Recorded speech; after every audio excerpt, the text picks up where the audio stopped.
Hello learners, welcome to think guild YouTube channel. Learners, इस video के अंदर हम हमारा जो टॉपिक है that is oral language as foundation of reading and writing. अच्छा, इसमें चार डिफरेंट वीडियोस के अंदर ये लेक्चर्स होंगे। सबसे पहले हम ओरल लैंग्वेज को डिस्क्राइब करेंगे, जो हमारा फर्स्ट वीडियो होगा। फिर ओरल लैंग्वेज का इम्पैक्ट क्या होता है रीडिंग पर, एंड उसके बाद थर्ड वीडियो राइटिंग पर ओरल लैंग्वेज का इम्पैक्ट, एंड लास्टली हमारे पास होगा स्ट्रेटजीज कुछ देखेंगे। कुछ स्ट्रेटजीज होंगी जिसमें हम देखेंगे कि ओरल लैंग्वेज के थ्रू हम रीडिंग और राइटिंग को किस तरह से डेवलप कर सकते हैं, कौन सी स्ट्रेटजीज यूज़ कर सकते हैं। So initially exploring the oral language, first oral language को देखते हैं यहाँ पे। अच्छा, इंट्रोडक्शन टू ओरल लैंग्वेज की बात करते हैं तो सबसे पहले हमारे पास आता है definition. So as of definition अगर हम बात करते हैं तो oral language is the system of spoken communication. Oral language हमारे पास स्पोकन कम्युनिकेशन का एक सिस्टम आ जाता है। इसके अंदर ये हमारे पास राइटिंग या रीडिंग से रिलेटेड तो है नहीं, ये हमारे पास स्पीकिंग और लिसनिंग से रिलेटेड होता है। सो ये हमारे पास स्पोकन कम्युनिकेशन का एक सिस्टम आ गया है, involving listening and speaking to construct meaning and interact. इसके अंदर हो क्या रहा है, हमारे पास लिसनिंग होती है और स्पीकिंग होती है। सो लिसनिंग और स्पीकिंग को मर्ज करके, दोनों को साथ मिला के जब हम मीनिंग बना रहे होते हैं, कंस्ट्रक्ट करते हैं और इंटरेक्शन कर रहे होते हैं विद पीयर्स और समवन एल्स, ठीक है, तो वो हम ये जो हमारे पास एक सिस्टम बन चुका है स्पोकन कम्युनिकेशन का, लिसनिंग और स्पीकिंग को इन्वॉल्व कर रहे हैं हम, और उसके थ्रू मीनिंग कंस्ट्रक्ट कर रहे हैं और इंटरेक्शन कर रहे हैं, कम्युनिकेशन कर रहे हैं। सो इसको हम ओरल लैंग्वेज का नाम देते हैं। आगे बात कर रहा है जी, it forms the base of later literacy development. हमारे पास जो आगे लिटरेसी डेवलपमेंट है, जैसे कि रीडिंग और राइटिंग है, ठीक है, तो उसका बेस जो है वो भी हमारे पास ओरल लैंग्वेज ही रखती है। हम किसी भी लैंग्वेज को एक्सप्लोर करते हैं या कोई भी लैंग्वेज हम सीखते हैं, सो उस लैंग्वेज को सीखने के लिए हमारे पास कुछ चीज़ें होती हैं, जैसे कि हाँ, सबसे पहले अगर हम बात करते हैं सो इनिशियली हमारे पास आ जाती है लिसनिंग। ठीक है, सबसे पहले कोई भी पर्सन लैंग्वेज को लिसन करता है। कोई बच्चा है तो सबसे पहले वो वर्ड्स को लिसन करता है। लिसनिंग के बाद वो उस लैंग्वेज को यूज़ करता है स्पीकिंग के अंदर।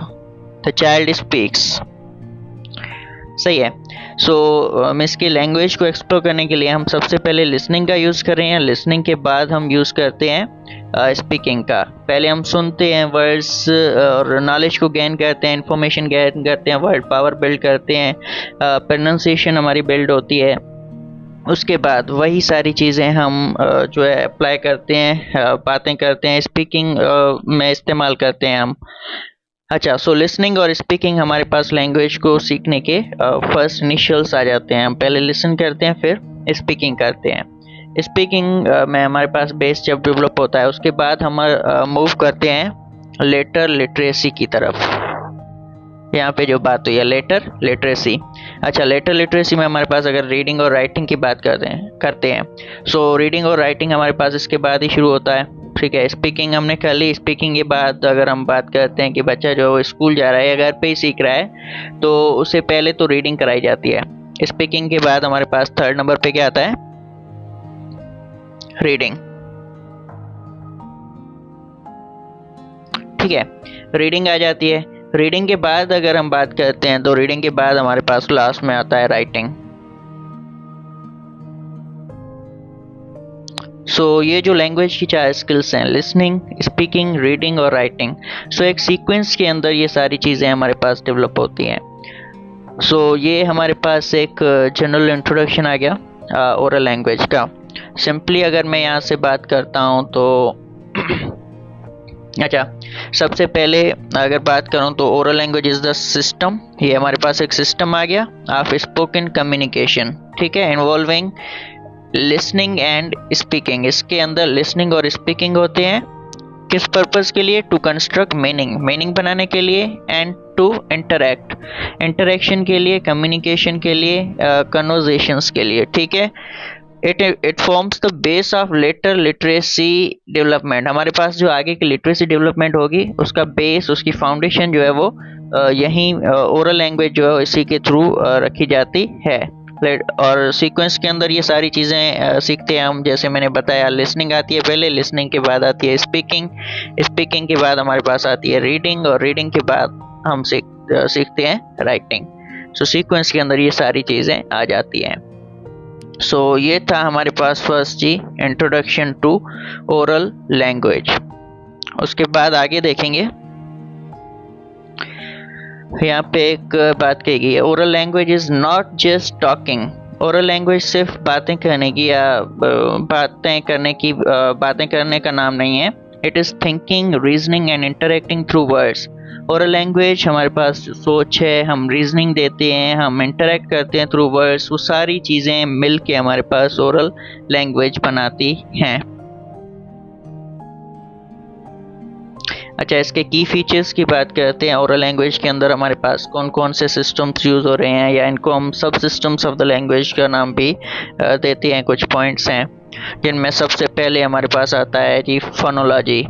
अच्छा, फोनोलॉजी हमारे पास क्या है? फोनोलॉजी हमारे पास है साउंड्स और साउंड स्ट्रक्चर्स से रिलेटेड अवेयरनेस, फनीम से रिलेटेड, और ओवरऑल हमारे पास जो साउंड से रिलेटेड कॉन्सेप्ट हैं, साउंड पैटर्न्स हैं, साउंड स्ट्रक्चर्स हैं, उनके हवाले से अवेयरनेस जो भी होती है उसे हम फोनोलॉजी का नाम देते हैं। Phonology is the awareness of sounds and their patterns using rhymes, songs and sound games.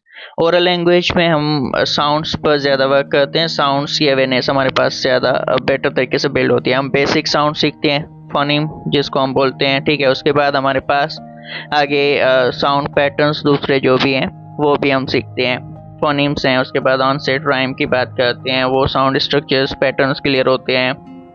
फिर सिलेबल्स की बात करते हैं, उनकी अंडरस्टैंडिंग डेवलप होती है। वर्ड्स की बात करते हैं, वो अंडरस्टैंडिंग डेवलप होती है। सो साउंड की अवेयरनेस जो है वो भी ओरल लैंग्वेज के थ्रू हमारे पास आती है।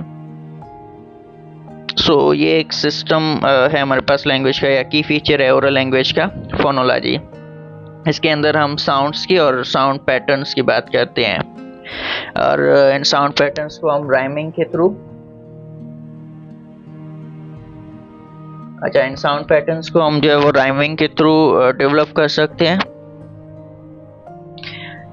सॉन्ग्स, राइम्स को यूज़ कर सकते हैं, सॉन्ग्स का यूज़ कर सकते हैं, और वेरियस साउंड गेम्स के गेम्स जो है उनके थ्रू डेवलप करा सकते हैं बच्चों की फोनोलॉजी। नंबर 2 पे हमारे पास है जी मार्फोलॉजी। अच्छा, मार्फोलॉजी हमारे पास है वर्ड पार्ट्स की अंडरस्टैंडिंग। वर्ड पार्ट्स की अगर हम बात करते हैं तो यहाँ पे हमारे पास जैसे चीज़ें आ जाती हैं, सफिक्स है, प्रीफिक्स है, ठीक है, रूट वर्ड आ जाता है, रूट वर्ड जैसे आ जाता है। सो ये हमारे पास क्या है? वर्ड पार्ट्स हैं। Morphology basically is the study of morphemes. और मार्फेम्स क्या है? सिमोलिस मीनिंग के जो पार्ट्स होते हैं, जिनमें सफिक्स की बात की, प्रीफिक्स की बात की, रूट वर्ड्स की बात की। सो इनके हवाले से जो अवेयरनेस होती है, ठीक है। वर्ड पार्ट्स जो हैं वो किस तरह से बन रहे हैं? Through exposure to meaningful conversations. इसके अंदर हम मेनली जो है वो सफिक्स, प्रीफिक्सेस और रूट वर्ड्स जो है वो किस तरह से कंबाइन हो रहे हैं, मर्ज हो रहे हैं, और किस तरह से मीनिंग्स जो है वो फॉर्म कर रहे हैं। और हाँ, बेसिकली हमारे पास मीनिंग की यहाँ पे फोकस होता है। सो वर्ड पार्ट्स जो हैं उनकी स्टडी को हम मार्फोलॉजी बोलते हैं।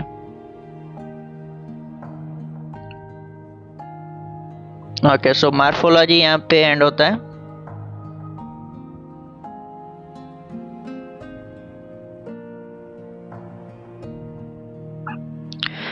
जी, सो मार्फोलॉजी था यहाँ पे understanding word parts. Word parts की हमारे पास अंडरस्टैंडिंग आ जाती है, सफिक्स, प्रीफिक्स, रूट वर्ड्स और दूसरे बहुत से वर्ड पार्ट्स के कॉन्सेप्ट्स हैं, वो किस तरह से मीनिंग्स फॉर्म कर रहे हैं और किस तरह से कंबाइन हो रहे हैं और डिफरेंट स्ट्रक्चर्स हमारे पास बना रहे हैं, उसकी स्टडी को हम मार्फोलॉजी बोलते हैं। सो ये भी हमारे पास ओरल लैंग्वेज का एक की फीचर आ जाता है।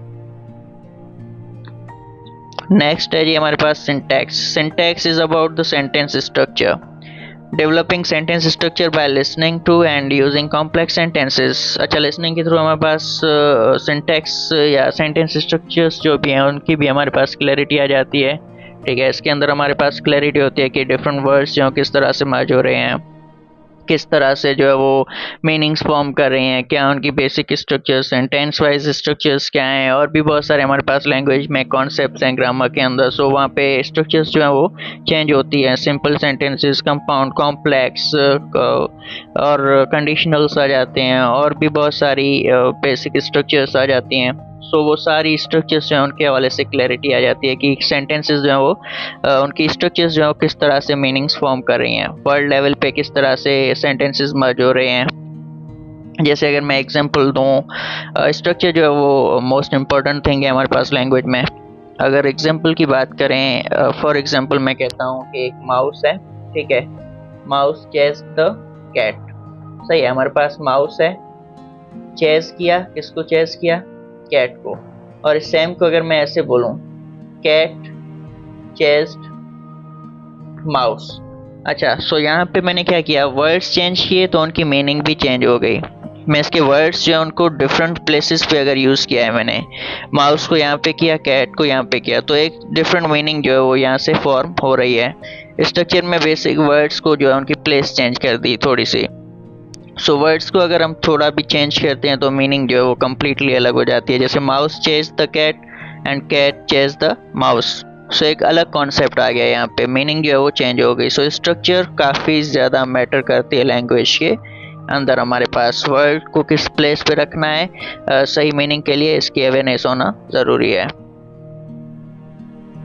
उसके बाद अगर आगे देखते हैं, नेक्स्ट हमारे पास है जी सिमेंटिक्स। सिमेंटिक्स हमारे पास है वोकेबलरी के हवाले से बात करते हैं यहाँ पे।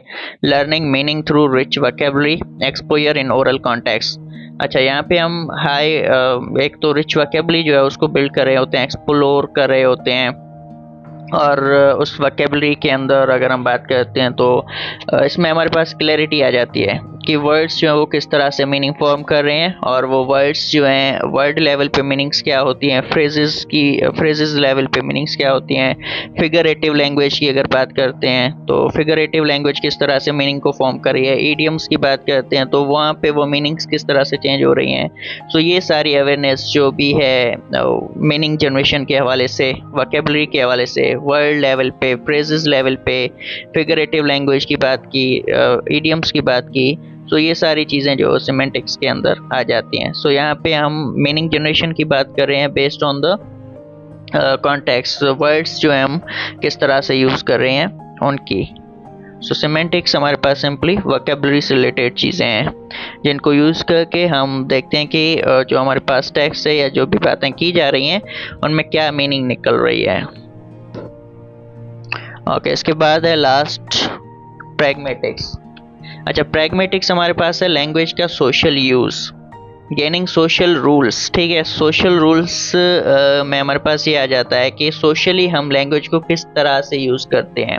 लाइक हमारे पास टोन क्या होनी चाहिए, रिदम क्या होनी चाहिए, टर्न टेकिंग, हम बातें कर रहे हैं तो किस तरह से हमें पहले हमें वेट करना चाहिए, पहले दूसरा बंदा जो है वो बात कर अपनी बात जो है वो मुकम्मल कर चुका है उसके बाद ही हम बात करें। या हमारी बारी जब आती है तो उसका इंतज़ार करें, वहाँ पे बात करें। ग्रीटिंग्स हैं, पर्पस बेस्ड टॉक हैं। पर्पस बेस्ड टॉक के किसी स्पेसिफिक टॉपिक पे आपको बोला गया है कि आप कोई स्पेसिफिक टॉपिक आपको दिया गया है, आपको उस पर बात करनी है। सो ऐसी चीज़ें हो सकती हैं। और हमारे पास टोन की बात की, रिदम की बात की, ठीक है, और सोशल नॉर्म्स जो भी हैं हमारे पास लैंग्वेज को यूज़ करने के, उनको हम प्रैग्मेटिक्स का नाम देते हैं। So pragmatics is basically about the social use of language. So ये हमारे पास हैं की फीचर्स ऑफ ओरल लैंग्वेज, जिनके अंदर हम बात कर रहे हैं। नंबर 1 फोनोलॉजी, ये हमारे पास साउंड और साउंड पैटर्न से रिलेटेड है। नंबर टू मॉर्फोलॉजी, ये हमारे पास रिलेटेड है विथ वर्ड पार्ट्स। ठीक है, वर्ड के डिफरेंट पार्ट्स हैं और किस तरह से मीनिंग्स फॉर्म कर रहे हैं, suffix, prefix, root words and बहुत से और भी हैं। नंबर 3 पे है सिंटैक्स, सेंटेंस स्ट्रक्चर की बात की। सिमेंटिक्स, वोकेबलरी किस तरह से जो है मीनिंग जनरेशन में अपना रोल प्ले कर रही है। Idioms, words, figurative language, phrases, ठीक है, तो सारी चीज़ें सिमेंटिक्स में आ जाती हैं। प्रैग्मेटिक्स जो हमारे पास social use of the language आ जाता है यहाँ पे। ओके व्यूअर्स, सो यही था हमारा आज का video, introduction to oral language. बाकी हमारे पास चीज़ें हैं ओरल लैंग्वेज का, मेन जो टॉपिक्स हैं ओरल लैंग्वेज जो है उसका इम्पैक्ट क्या है रीडिंग और राइटिंग पे, और कुछ स्ट्रेटजीज देखेंगे जिसमें ओरल लैंग्वेज को यूज़ करके हम राइटिंग और रीडिंग को डेवलप करते हैं, जो हमारे पास नेक्स्ट 3 वीडियोस होने वाले हैं। ओके, सो इस वीडियो के लिए इतना ही। Thank you and keep supporting.